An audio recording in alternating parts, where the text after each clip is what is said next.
문학작품반 강사인 소설가 이호일입니다. 오늘의 문학작품 감상 시간에는 정지용 시인의 시 향수를 감상하도록 하겠습니다. 향수는 시인 정지용이 일본에 유학하던 시절에 고향을 그리며 쓴 시로서 1917년 3월 조선지광이란 잡지에 발표됐는데요. 식민지 시대를 사는 한국인이 정신적으로 겪던 고향 상실을 그린 작품입니다. 정지용 시인은 이 작품에서 적절한 감각적 표현을 사용하여 고향에 도달하는 심정적 통로를 열어보이고 있습니다. 향수가 그려내는 고향의 정경은 누구에게나 있음직한 추억이기 때문에 강한 정서적 호소력을 지니고 있습니다. 이러한 정서적 호소력에 힘을 더하는 것은 뛰어난 감각적 표현이라고 할 수 있겠지요.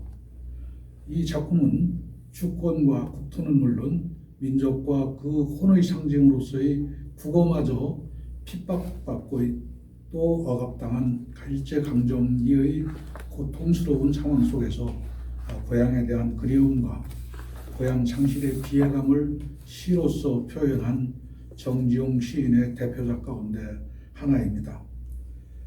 정지용의 시에서 가장 지속적으로 드러나는 것은 향수라 할 수 있는데요.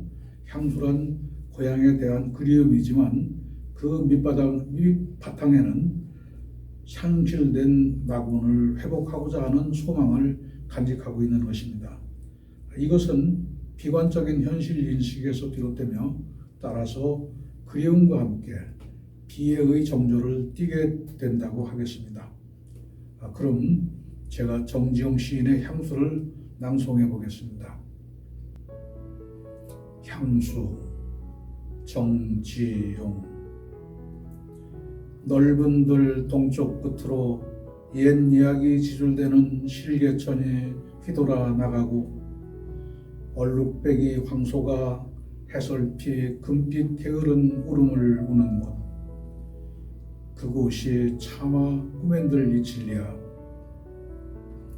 칠화로에 재가 식어지면 빈 밭에 밤바람 소리 말을 날리고 엷은 졸음에 겨운 늙으신 아버지가 집 베개를 돋아 고이시는 곳. 그곳이 차마 꿈엔들 이칠리야. 흙에서 자란 내 마음 파란 하늘빛이 그리워 함부로 쏜 화살을 찾으러 풀서비스에 함추름 휘적시던 곳. 그곳이 차마 꿈엔들 이칠리야. 전설 바다에 춤추는 밤물결 같은 검은 귀민머리 날리는 어린 누이와 아무렇지도 않고 예쁠 것도 없는 사철 발벗은 아내가 따가운 햇살을 등에 지고 이삭 죽던 곳. 그곳이 차마 꿈엔들 이칠리야. 하늘에는 성근별, 알 수도 없는 모래성으로 발을 옮기고 서리까마귀 우지짓고 지나가는 초라한 지붕, 흐릿한 불빛에 돌아앉아 도란도란거리는 곳. 그곳이 차마 꿈엔들 이칠리야. 향수는 정지용 시인의 초기 시를 대표하는 작품으로 고향에 대한 간절한 그리움을 절실하게 노래하고 있습니다. 정지용 시인이 17살 때 고향을 떠나 서울과 일본에서 유학 생활을 하며 고향에 대한 사무치는 그리움을 지녔을 것이라는 사실을 감안하면 새삼 시인의 심정을 이해할 수 있을 것입니다. 향수는 근래 대중가요로 만들어져 이동원과 박인수가 부름으로써 크게 히트했는데요. 이 시의 성격은 낭만적, 향토적, 토속적, 그리고 서정적인데 토속적인 시어로서 향토적 정감을 잘 표현해내고 있죠. 또한 선명한 감각적 심상으로 고향의 모습을 생생히 묘사하고 후렴구를 통해서 리듬감, 이미지의 동일성, 그리움의 정서 강조 등과 효과를 얻고 있습니다. 금빛 게으른 울음이나 밤바람 소리 말을 날리고 전설의 바다에 춤추는 밤물결에서 보여지는 언어적 환기 효과는 당시로서는 드문 예라고 하겠습니다. 향수는 고향의 정경을 그린 5개의 연이 병렬적으로 이어지며 그곳이 차마 꿈엔들 이 진리야라는 후렴구가 반복되는 단순한 구조로 이루어져 있습니다. 각각의 연에 그려진 고향의 모습은 비록 단편적이지만 하나같이 사실적이고 고향의 원형을 고스란히 살려내고 있죠. 이 작품에서 고향은 1년의 평화롭고 아늑한 곳, 2년과 4년의 부모와 형제가 살고 있는 곳, 3년의 유년의 꿈이 깃들인 곳, 5년의 고달프고 초라하지만 정겨운 사랑이 넘치는 그런 공간으로 그려지고 있습니다. 이러한 고향의 이미지와 후렴구의 정서가 적절히 섞이면서 고향에 대한 그리움을 효과적으로 제시하고 있는 것입니다. 1년에서는 한가로움과 평화로움이 가득한 고향의 풍경을 원경으로 포착하고 있습니다. 멀리서 실개천이 휘돌아 흐르는 시각적인 풍경을 옛 이야기에 지줄되는 이라는 청각적인 인상과 결합함으로써 마치 가까이에서 바라보는 듯한 인상을 주고 있습니다. 얼룩배기 황소의 은빛 게으른 울음은 청각적 인상을 시각적 이미지로 전인시킨 공감각적 표현으로서 따사로운 햇살이 내리쬐는 가운데 한가롭게 들려오는 황소의 울음소리를 감각적으로 표현하여 평화롭고 아늑한 고향의 이미지를 그려내고 있는 것입니다. 이 연에서는 화자의 시선이 고향 마을의 겨울밤 풍경으로 옮겨집니다. 밖에서는 찬바람이 불어대고 지화로가 싸늘하게 식어가는 늦은 겨울밤, 집베개를 다시 도도매며 잠을 청하는 아버지의 모습을 시각, 청각, 그리고 냉온 감각 등의 이미지를 활용하여 촌민들의 삶을 그려내고 있습니다. 싸늘하게 식어가는 시루하루는 냉온 감각적 이미지를 활용한 것이며 한밤중에 황량한 밭을 가로지르는 밤바람 소리는 청각적 인상을 시각적 인상으로 전이시킨 공감각적 표현인 것입니다. 3년에서는 아름다운 꿈과 신비로 가득 찬 어린 시절의 회상이 시각적 이미지로 형상화되고 있지요.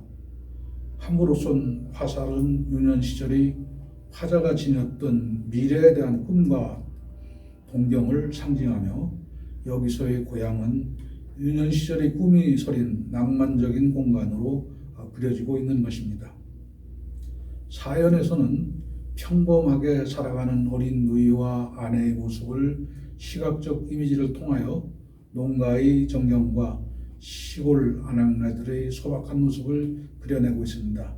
특히 어린 누이의 검은 기민머리는 전설바다에 춤추는 밤물결에 비유되어 신비스러운 이미지로 형상화되고 있지요. 또한 오연은 밤에 바라본 고향집의 풍경을 시각과 청각적 이미지로 제시하고 있습니다. 밤하늘에 가득히 크고 작은 별들이 어우러져 별무리를 이루는 밤, 뗏까마귀들이 우지짓고 가는 초라한 집에서 살아가고 있지만 그 속에는 도란도란 가족들이 정겨운 이야기꽃이 피어나고 있는 것입니다. 여기에서 고향은 비록 가난하지만 정겹고 따뜻한 가족애를 느낄 수 있는 공간으로 그려지고 있는 것입니다. 현대시의 시성으로 불리는 정지용 시인은 1902년 충청북도 옥천 하계리에서 태어났습니다. 연못의 용이 하늘로 올라가는 태몽을 꾸었다고 해서 아이 때 이름을 아명을 모치자와 용용자를 써서 지용이라고 불렀는데 나중에 이름도 지초지자와 질펀이 흐를 용자를 써서 지용이라고 지었습니다. 또 가톨릭 신자에서 세례명은 프란시스코입니다. 그는 9살 때인 1910년 옥천 공립고등학교에 입학하고 12살 때인 1913년에는 동갑인 송재숙과 결혼했습니다. 그리고 17살 때인 1918년 서울로 올라와서 휘문고등고등학교에 입학하였고 재학 중에는 박팔량 등과 동인지 요람을 발간하였으며 1919년 3.1 독립운동 당시에는 교내 시위를 주동하다가 무기정항을 당하기도 하였습니다. 정지용은 1923년 휘문고고의 교비생으로 일본에 유학하여 교토의 도시아 대학 영문과에 입학했고 1926년 유학생 잡지인 학조 창간 후에 카페 프랑스 등 9편의 시를 발표하면서 본격적으로 문단 활동을 시작합니다. 이 부분 다시 하겠습니다. 정지용은 1923년 휘문고고의 교비생으로 일본에 유학하여 교토의 도시아 대학 영문과에 입학했고 1926년 유학생 잡지인 학조 창간 후에 카페 프랑스 등 9편의 시를 발표하면서 본격적으로 문단 활동을 시작합니다. 그는 1929년 대학을 졸업하고 귀국한 뒤 휘문고고 영어 교사로 부임하여 해방이 될 때까지 재임했는데 1930년에는 박용철, 김영랑, 이하윤 등과 동인지 시문학을 발간하였고 33년에는 김기림, 이효석, 유치진, 조용만, 이태준, 이무영, 이종명, 김유영 등과 함께 부인회를 결성하며 한국 시단을 대표하는 시인으로 떠올랐습니다.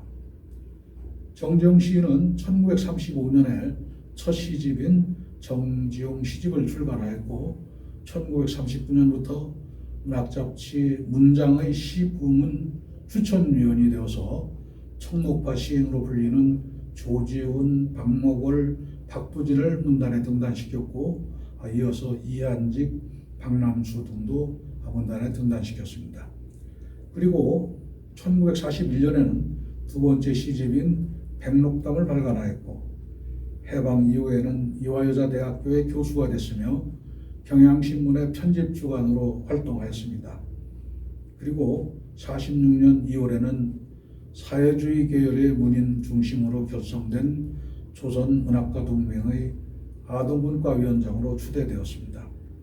그러나 대한민국 정부 수립 이후에는 이화여대 교수를 사임하였고 지금의 서울 은평구 녹분동에 은거했으며 1950년 한국전쟁이 일어난 뒤에는 김기림, 박영희 등과 함께 서대문 형무소에 수용되었고 그 후 북한군에 의해 납북되어 가던 중 경기도 동두천 인근에서 미군의 폭격으로 작고한 것으로 알려져 있습니다. 그 뒤 정지용은 월북 시인이란 오명을 쓰고 오랜 세월 동안 작품이 공개되는 것이 금지되었다가 1988년에야 해금이 됐습니다.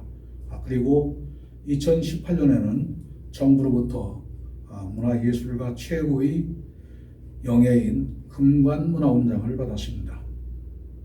이상으로 정지용 시인의 시 향수 작품 감상을 마치겠습니다. 여러분 안녕히 계십시오.